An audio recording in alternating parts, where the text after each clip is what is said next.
নমস্কার, আমি অয়ন। আমার নতুন চ্যানেল, প্রথম ভিডিও।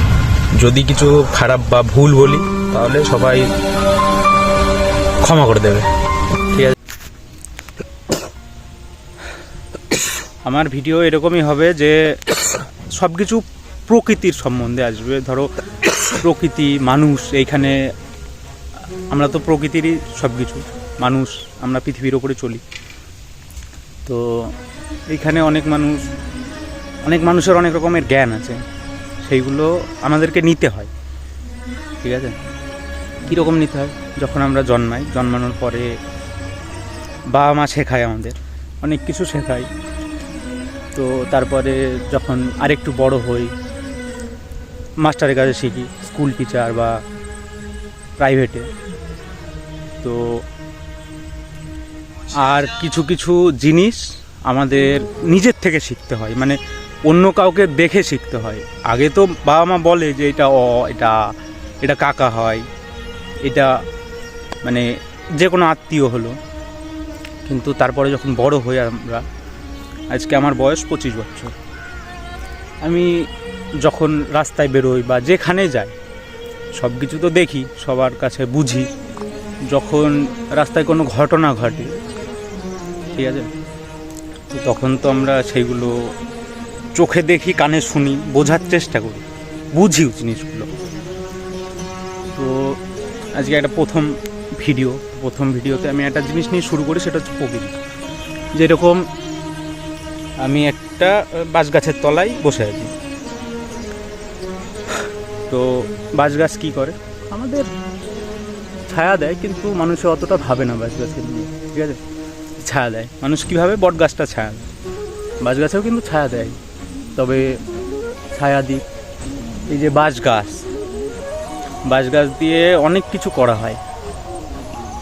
যেরকম একটা কথা বলি, সেটা হচ্ছে বড় বড় প্যান্ডেল করা হয়, যেগুলো কি দুর্গা পুজোর, যে কোনো পুজোর প্যান্ডেল হতে পারে। তো প্যান্ডেলগুলো করার সময় বাঁশটা ব্যবহার হয়, কিন্তু সামনে দেখানো হয় না মানুষকে। মানুষ কি দেখে? যে সামনের মানে যেই থিমগুলো তৈরি করে তাতে কাপড় দেয় বা অন্য কিছু দেয়,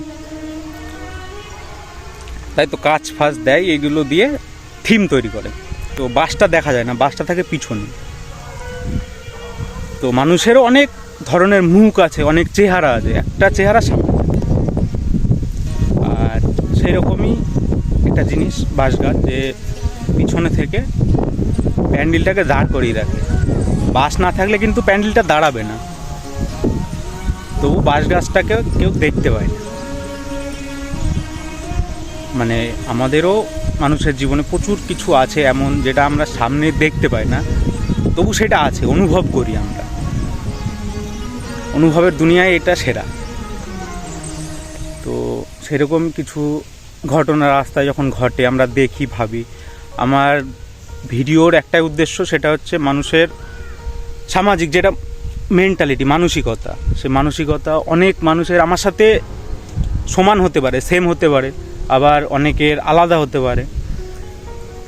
অনেকের এই কথাগুলো আমার ভালো লাগতে পারে বা খারাপও লাগতে পারে। আমার কথা শুনে কেউ হাসতেও পারে, অথবা কেউ আমার জায়গাটা আমি যেরকমভাবে বলার চেষ্টা করছি, বোঝানোর চেষ্টা করছি, সেরকমভাবে বুঝতেও পারে। আমার কথাগুলো যখন কেউ বুঝবে, শুনবে, মাথার ভেতরে চলবে, তবেই সে বুঝতে পারবে। আমি আজকে যে 5 মিনিট কথা বলছি, এই 5 মিনিট কথাটা আমার সামনের ব্যক্তি যেন এই 5 মিনিট না শুনে আরও 50 মিনিট শুনতে পারে, আমার কথাটা শুনতে চাইবে, সেরকম মানসিকতায় কথাগুলো বলছি। যদি এরকম হয়, যদি কেউ বোঝে কথাগুলো, তবেই সে শুনতে চাইবে। যদি না বোঝে, না শোনে, বুঝতে তো তোমাকে হবেই, কারণ তুমি যখন রাস্তা দিয়ে বেরোচ্ছ, সব কিছু দেখছো, শুনছো, নিজের মধ্যে রাখছো জিনিসটাকে, তো তখন তোমার মাথার ভেতর অনেক কিছু চলতে পারে। যেরকম রাস্তা দিয়ে আমি সেই দিন গেলাম সরস্বতী পুজো দেখতে, 2 দিন আগে।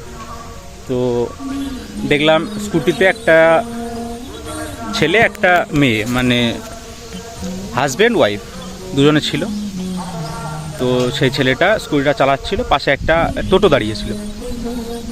টোটো ফাঁকাই ছিল। তো সে ছেলেটা যখন স্কুটিটা চালাচ্ছিল, একটা তার বউ ছিল পিছনে, তো তার বউয়ের পায়ের সাথে টোটোটার সাথে লেগে যায়। তো সেই লোকটা মানে সেই মানুষটা মেয়েটাকে কিছু যাই হোক বলছিল, উল্টোপাল্টা কিছু বলছিল। তখন আমার মনে একটা ভাবনা আসলো, দোষটা আসলে কার? কারণ টোটোটা পাশে দাঁড়িয়েই ছিল, মেয়েটা নিজের মতোই তো বসবে স্কুটিতে। তাহলে সেই ছেলেটা যখন চালাচ্ছিল, তাহলে সেই ছেলেটা চালানোর ভুল ছিল, সেই ছেলেটা দেখতে পায়নি হয়তো, এই কারণে। তো এইগুলোই বোঝানোর আমার। তো অনেক বকলাম, ঠিক আছে। যদি কারোর ভালো লাগে অবশ্যই আমার চ্যানেলটা সাবস্ক্রাইব করবে, লাইক কমেন্ট করবে, শেয়ার করবে যদি ভালো লাগে। মনের মধ্যে যদি আমার কথাগুলো তোমাদের ঢোকে বা বোঝার চেষ্টা করো, তাহলে সাবস্ক্রাইব করো।